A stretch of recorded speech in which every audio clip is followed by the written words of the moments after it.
धर्मवीर संभाजी महाराजांच्या स्मारक आज उभं राहत असताना त्यांच्या पवित्र स्मृतीला अभिवादन करताना मनामध्ये पुन्हा एकदा स्वराज्याच्या ज्या साठी ज्यांनी आपलं संपूर्ण प्राणाची आहुती दिली, बलिदान दिलं, ते सगळं एकदम आठवल्यानंतर आज हा किती पवित्र दिन आहे माझ्या दृष्टीने, आमच्या सर्वांच्या दृष्टीने, याची अनुभूती आज आपल्याला निश्चितपणे आम्हाला सर्वांना झाली. मी त्यांच्या या पवित्र स्मृतीला मी प्रथम अभिवादन करतो. आज हिंदवी स्वराज्याचे सरसंस्थापक आमचं सर्वांचं आराध्य दैवत छत्रपती शिवाजी महाराजांच्या प्रेरणेनं पुण्यात झालेल्या आपल्या भूमीमध्ये, कारण अहिल्यानगरची सुद्धा इतिहासामध्ये नोंद आहे, छत्रपती शिवाजी महाराजांच्या इतिहासामध्ये आपलं शहर. आणि आज संपूर्ण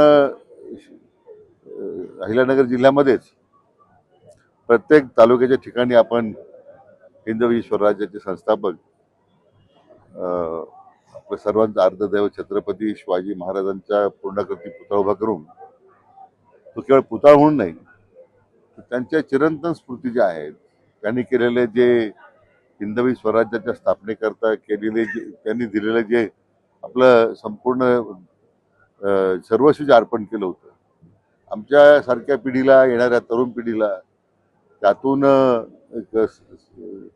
एक आत्मविश्वास त्यांच्यामध्ये निर्माण व्हावा, त्या स्फूर्ती आम्हाला सातत्यानं हिंदुत्वाच्या रक्षणासाठी प्रेरणा देत राहावी, अशा प्रकारची एक भावना ही नेहमीच आमच्या मनात आहे राहिलेली. आणि आज मला वाटतं ह्या स्मारक अभिवादन करताना तीच भूमिका आमच्या सर्वांच्या मनामध्ये आहे. दुसरं पालिका निवडणुका देखील लागलेल्या आहेत. राज्यामध्ये कसं वातावरण आहे, काय महायुती म्हणून किंवा भाजप हे स्वतंत्र लढणार काय? नाही, आता स्वतः माननीय मुख्यमंत्र्यांनी आणि युती महायुतीतल्या सगळ्याच घटकांनी ठरवलंय की बहुतांश ठिकाणी महायुती म्हणून लढायचं. अपवादात्मक स्थितीमध्ये काही संदर्भ माननीय मुख्यमंत्र्यांनी उल्लेख केला आहे, पण महायुती म्हणूनच लढणं हे आमच्या सर्वांच्या दृष्टीने हे अतिशय महत्वाचं आहे.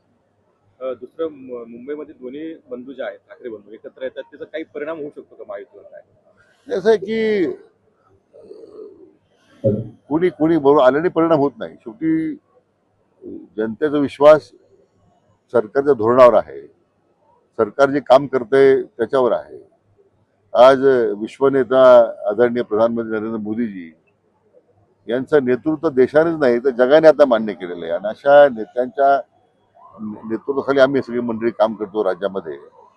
राज्याचे लोकप्रिय मुख्यमंत्री मान्य देवेंद्र फडणवीस असतील, उपमुख्यमंत्री मान्य एकनाथ शिंदे साहेब आहेत, उपमुख्यमंत्री मान्य अजितदादा आहेत, सगळ्यांच्याच मार्गदर्शनाखाली आज राज्य ज्या पद्धतीने उभारी घेत आहे, जनतेचा विश्वास पूर्णतः महायुतीच्या पाठीमागे उभा आहे. त्यामुळं व्यक्ती केंद्रित काही नाही आहे, इथे लोकाभिमुख काम जे सरकारच्या माध्यमातून चाललंय, त्यामुळे कोणी एकत्र आल्यानं ते काही फार परिणाम होईल असं मला कधी वाटत नाही.